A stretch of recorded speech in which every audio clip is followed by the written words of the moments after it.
Hello दोस्तों, नमस्कार। Exam wisdom team की तरफ से आप सभी का स्वागत है। मेरा नाम है आकाश श्रीवास्तव। तारीख है आज 18 अक्टूबर 2022 और हम बात कर रहे हैं द हिंदू के एडिटोरियल क्रक्स को सरल हिंदी व्याख्या के साथ समझने की। आज के इस सेशन में हम 3 एडिटोरियल आर्टिकल को कवर करेंगे। आज का जो पहला आर्टिकल है वो रहेगा ट्रेड केयरफुली, संभल कर चले।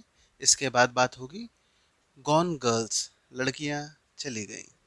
And in the last we will discuss today's weapon of choice, it's expanding dimensions. आज की पसंद का हथियार, इसके विस्तारित आयाम।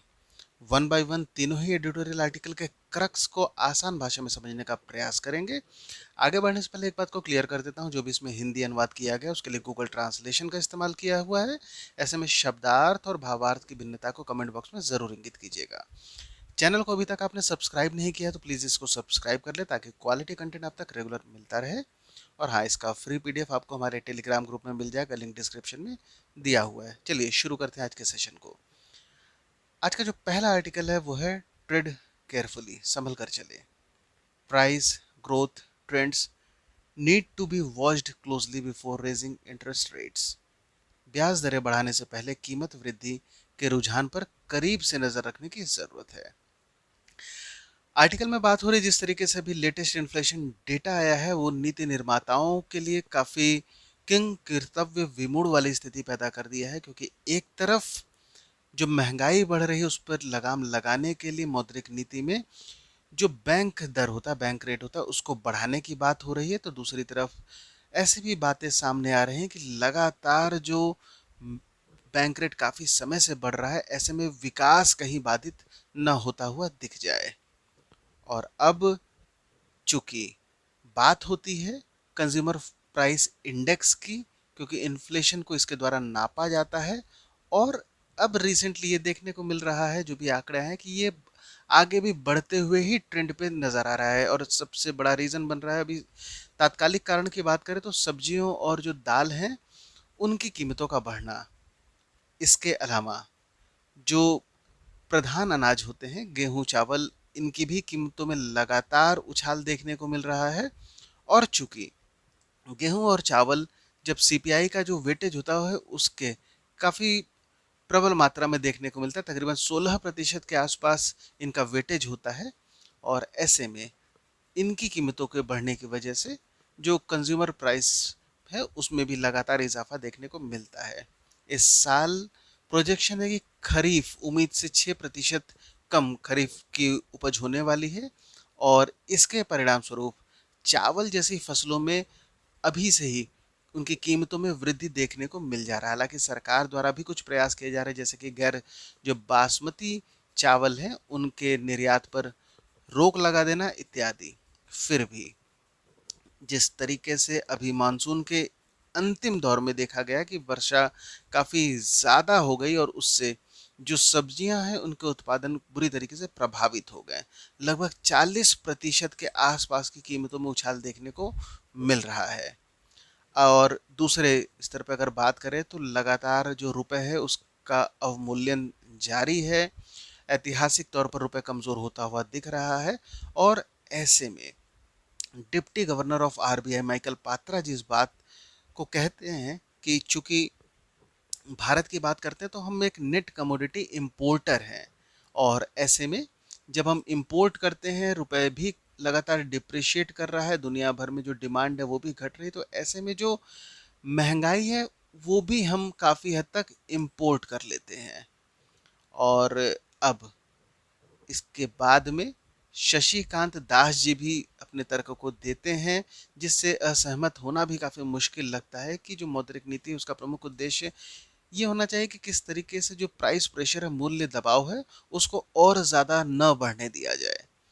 और अब चूंकि जो मौद्रिक नीति की बात करते हैं, ऐसे में जो monetary policy commission, monetary policy committee के भी चूंकि बैठक जब होने भी वाली है, और यहाँ पर भी कई आवाज़ें उठती हैं। कुछ लोगों का ये कहना है कि तात्कालिक तौर पर कुछ समय के लिए मौद्रिक नीति जब बनाई जाए तो उसमें लगातार जो बैंक दर में, बैंक रेट में जो इजाफा किया जा रहा है उसमें कुछ समय के लिए उसको रोक दिया जाए, जिससे कि जो विकास है वो जारी रहे, बाधित न होने पाए।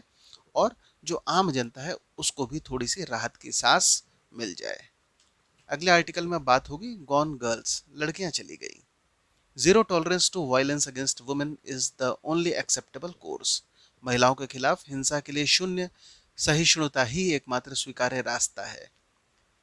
आर्टिकल में बात हो रही है जिस तरीके से लगातार महिलाओं के खिलाफ जो आपराधिक मामले हैं वो बढ़ते जा रहे हैं, और ये तो सिर्फ जो रिपोर्टेड मामले होते हैं वो ही लाइमलाइट में आ जाते हैं, पर कई बार ऐसा भी माना जाता है कि इनसे कहीं ज़्यादा मामले ऐसे भी समाज में हैं जो कि रिपोर्ट नहीं हो पाते हैं। कुछ पर्टिकुलर इंसिडेंट्स की बात कही गई है। पिछले हफ्ते चेन्नई में एक विद्यार्थी सत्यप्रिया, इनको पीछा करते हुए युवक ने रास्ते में ट्रेन से धक्का दे दिया जिसकी वजह से इनकी मृत्यु हो जाती है। इसके अलावा 2016 की बात कही जा रही है। एक छात्रा थी स्वाति, इनको भी ट्रेन के रास्ते में ही दिन दहाड़े व्यक्ति द्वारा हत्या कर दी जाती है। 2021 में श्वेता, जो कि एक कॉलेज छात्रा रहती हैं, इनको भी जो रेलवे स्टेशन के पास एक व्यक्ति द्वारा हत्या कर दी गई। तीनों ही मामले में जो कॉमन पॉइंट ये रहता है कि जो इनका पीछा कर रहा होता है, जो व्यक्ति स्टॉकिंग करता हो है, वो बेसिकली इस बात को एक्सेप्ट नहीं कर पाता है कि जो भी उसने प्रस्ताव इनको दिया होगा वो लड़कियों द्वारा उस प्रस्ताव को खारिज कर दिया गया। और अंतोगत्वा जो विकृत मानसिकता की वजह से जो स्टॉकर होते हैं वो अंतोगत्वा हिंसा पर उतर आते हैं और ये जघन्य अपराध में परिवर्तित भी हो जाता है। अन्य इंसिडेंट की बात कही जाए तो महीने की शुरुआत में ही मात्र 8 साल की बच्ची दिल्ली में, इसका अपहरण कर लिया जाता है, यौन उत्पीड़न होता है और हत्या कर दी जाती है। इसके अलावा उत्तर प्रदेश के लखीमपुर खीरी में 2 नाबालिग लड़कियां, इनका शव पेड़ से लटका हुआ मिलता है। ये जो कुछ मामलों की बात कही गई ये तो चुनिंदा ऐसे ही मामले हैं जो सोशल मीडिया और दूसरे स्रोतों से लाइमलाइट में आ जाते हैं। इनसे कहीं ज़्यादा मामले आज भी समाज में छिपे हुए रहते हैं। भारत की अगर बात कही जाए, जिस तरीके से 2012 में निर्भया कांड होता है, आज भी उसको याद करके लोगों के दिल दहल उठते हैं। एनसीआरबी के आंकड़ों की बात कही जाए, 2021 में 4,28,000 से ज़्यादा महिलाओं के खिलाफ आपराधिक मामले दर्ज होते हैं।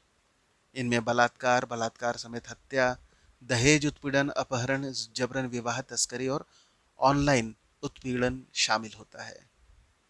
और ऐसे में अब एक दशक बाद, चूंकि निर्भया कांड 2012 में था, 2022 चल रहा है, निर्भया हत्याकांड के बाद बहुत सारे नीति निर्माताओं द्वारा कई पॉलिसी बनाई गई थी। इवन निर्भया फंड भी बना था जिसका मुख्य उद्देश्य यही था कि ऐसे जगहों पर इस फंड का उपयोग होगा जिससे जो वुमेन सेफ्टी उसको इंश्योर किया जाएगा।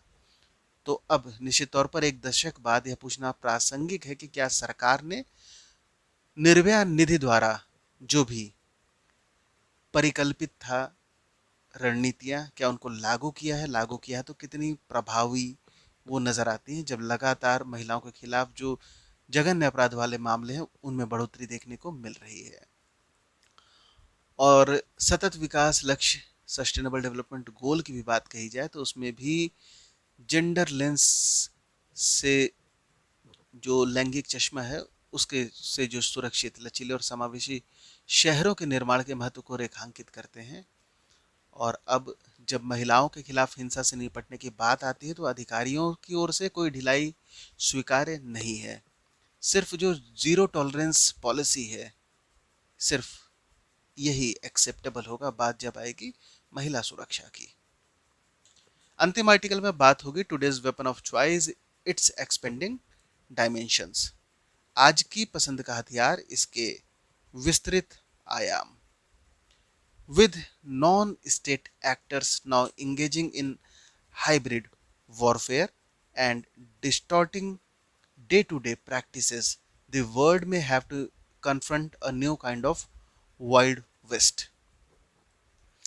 गैर राज्य अभिनेताओं के साथ अब हाइब्रिड वॉरफेयर में संलग्न है और दिन प्रतिदिन की प्रथाओं को विकृत कर रहे हैं। दुनिया को एक नए प्रकार के वाइल्ड वेस्ट का सामना करना पड़ सकता है।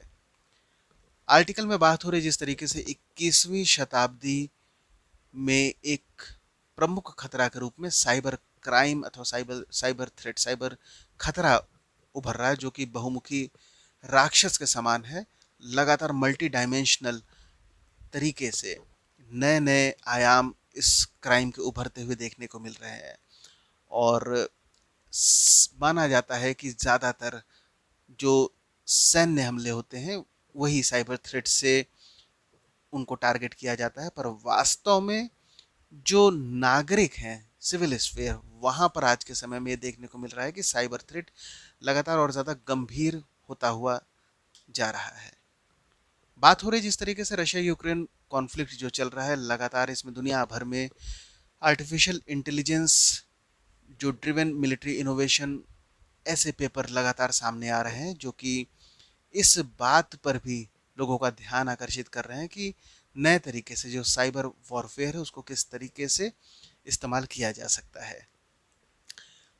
इवन आज हर चीज़, वेपनाइजेशन ऑफ एवरीथिंग, हर चीज़ के हथियारीकरण की तरफ आगे बढ़ा जा रहा है और ऐसे में ग्रे जोन ऑपरेशंस, बेसिकली जो ग्रे जोन ऑपरेशन की जब बात आती है तो ये जो पारंपरिक जो अवधारणा है, ट्रेडिशनल कॉन्सेप्ट ऑफ कॉन्फ्लिक्ट, इससे ये इतर होते हैं, इसके बाहर होते हैं और अब नए तरीके के जो बैटल ग्राउंड है, युद्ध के मैदान, वो सामने आते हैं जिसमें सबसे प्रमुख उभरता है साइबर वॉरफेयर। और अब जब ग्रे जोन ऑपरेशन की बात कही जाती है तो लगातार ये ट्रेंड बढ़ता हुआ दिख रहा है। नए तरीके के जो प्रौद्योगिकी उभर रहे हैं उनसे राष्ट्र और जो इम्पोर्टेंट इंस्टीट्यूशंस हैं सभी के लिए चुनौतियां पेश हो रही हैं। लेफ्टिनेंट जनरल राजेश पंत, जो कि वर्तमान राष्ट्रीय साइबर सुरक्षा समन्वयक हैं, उनके अनुसार जब हम साइबर की बात करते हैं, साइबर क्राइम की बात करते हैं, तो ये एक सुपर सेट है जिसमें परस्पर सूचना संचार प्रौद्योगिकी, हार्डवेयर, सॉफ्टवेयर और जो भी टेक्नोलॉजी होती है, प्रतिक्रिया सेवाएं, डेटा सिस्टम, सबके सुपर सेट के रूप में हम इसको परिभाषित कर सकते हैं। और इनमें से किसी भी एक चीज अथवा कॉम्बिनेशन ऑफ मेनी थिंग का जब इस्तेमाल समाज में नुकसान पहुंचाने के लिए किया जा सकता है तो उसको हम साइबर थ्रेट अथवा साइबर खतरे के रूप में वर्गीकृत कर सकते हैं। अब इसमें रिसेंट एक एग्जाम्पल भी देखने को मिलता है, जिस तरीके से भी भारत में एक रूसी, इसको अरेस्ट किया जाता है। बेसिकली ये जो रशियन रहता है ये ट्राई कर रहा होता है हैक करने के लिए आईआईटी की जो परीक्षाएं हो रही हैं, एंट्रेंस एग्जामिनेशन, उनमें जो कंडक्ट करने के लिए जो शामिल कंप्यूटर होते हैं उसको हैक करने के इल्ज़ाम में इसको गिरफ्तार किया जाता है। और अब ये नए तरीके की समस्याओं की तरफ लोगों का ध्यान आकर्षित भी कर रहा है कि जो ये ग्रे जोन वॉरफेयर है, ये काफ़ी ज़्यादा अब जो साइबर अपराधी हैं वो अपनी रणनीति को इस तरफ और ज़्यादा बढ़ा रहे हैं। और सबसे ज़्यादा आश्चर्य की बात यह है कि ऐसी परीक्षा का सॉफ्टवेयर प्रणाली से समझौता करने में भी ये सफल हो सकते हैं जो दुनिया भर में सबसे ज़्यादा सुरक्षित मानी जाती है। और अब आने वाले समय में ये ग्रे जोन जो वॉरफेयर है काफ़ी ज़्यादा पूरी दुनिया के लिए खतरा बनने वाला है। अभी तक हम बात करते हैं जिस तरीके से जो आईआईटी की बात कर रहे हैं, टेक्नोलॉजी की बात कर रहे हैं, इसको फुल प्रूफ माना जाता था, पर अब ऐसी जो घटनाएं होती हैं वो इस पर सवालिया निशान भी उठा देती हैं। ज़रूरत है कि समय समय पर अपडेट करना होगा, साइबर थ्रेट से भी बचाने के लिए जो भी सिक्योरिटी नेट है उसको भी प्रोवाइड, चेक, अपडेट और इनोवेट, लगातार इस पर काम करता रहना होगा। अब आगे ये भी बात कही जा रही है कि जिस तरीके से जब जियोपॉलिटिकल कॉन्फ्लिक्ट की बात आ रही है उसमें लगातार जो साइबर वॉरफेयर इसको लगातार बढ़ाया जा रहा है। बेसिकली जब देखने को मिल रहा है जैसे कि रशिया यूक्रेन जब क्राइसिस सामने आ रहा है तो लगातार जो साइबर वॉरफेयर है उसमें जो सूचना के स्तर पे जो युद्ध चल रहा है, और रशिया भले ही सार्वजनिक रूप से तथ्य को स्वीकार नहीं कर सकता है, लेकिन दुनिया भर में जो रशिया की इमेज है उसको लगातार चोट पहुंच रही है, क्योंकि जो सूचना है वो काफी ज्यादा विकृत और रशिया के विरुद्ध लोगों तक पहुंचने में कामयाब हो रही है। लगातार रशिया को अपराधी और यूक्रेन को विक्टिम के तौर पर पेश किया जा रहा है। और अब ये जो सूचना, जो इंफॉर्मेशन सुपर हाईवे की तरीके से काम कर रहा है, इसमें जो प्राइवेट प्लेयर हैं उनका भी रोल काफ़ी ज़्यादा बढ़ जा रहा है। और बेसिकली जब नकली या विकृत सूचनाएं तेजी से फैलाया जाता है साइबर वॉरफेयर के तौर पर, तो जो प्रतिस्थापित, जो प्रतिमान होते हैं वो भी टूट जाते हैं, और जो सोचने समझने की शक्ति होती है वो भी कहीं ना कहीं प्रभावित हो जाती है। कुछ और एग्जाम्पल की बात हो रही, जिस तरीके से कैम्ब्रिज एनालिटिका एक स्कैंडल होता है जो अमेरिका के भी चुनाव में हस्तक्षेप के मामले में इस स्कैंडल का नाम सामने आता है। इसके अलावा फेसबुक का भी नाम आता है कि वो जो यूज़र है उनके पर्सनल डेटा में हेरफेर भी करता है। ऐसे संदेह जब सामने आते हैं, तब जो साइबर वॉरफेयर है, साइबर थ्रेट है, और बेसिकली जो ग्रे जोन ऑपरेशन है, इसकी गंभीरता पर लोगों का और ज़्यादा ध्यानाकर्षण होता है। और निश्चित तौर पर ये कानूनी, नैतिक और वास्तविक दुविधाएं पैदा करती हैं। आज के हिंदू के एडिटोरियल क्रक्स में इतना ही। अंत तक बने रहने के लिए धन्यवाद।